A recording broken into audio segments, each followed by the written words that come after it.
रत्नागिरीच्या दापोली तालुक्यातल्या गिम्हवणे या गावामध्ये अनैतिक संबंधातनं पत्नीनं पतीचा खून केल्याचा धक्कादायक प्रकार समोर आलाय।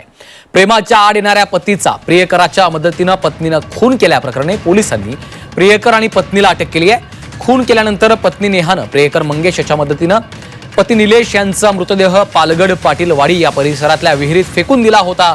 मृतदेह पोलिसांना मिळाला असून या प्रकरणी आता पोलिसांकडनं अधिकचा तपास सुरू आहे अशी देखील माहिती समोर येते आहे। रत्नागिरीच्या दापोलीमधली ही खळबळजनक घटना आहे।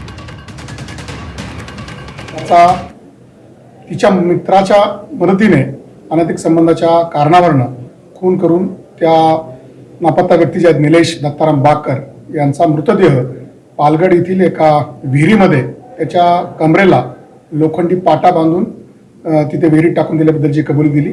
त्या अनुषंगाने पोलिसांनी अधिक तपास करून ती बॉडी काल रात्रीच उशिरा तिथून विहिरीमधून बाहेर काढलेली आहे आणि त्या संदर्भात खुनाचा गुन्हा दाखल करून त्यांच्यावरती कायदेशीर कारवाई चालू आहे।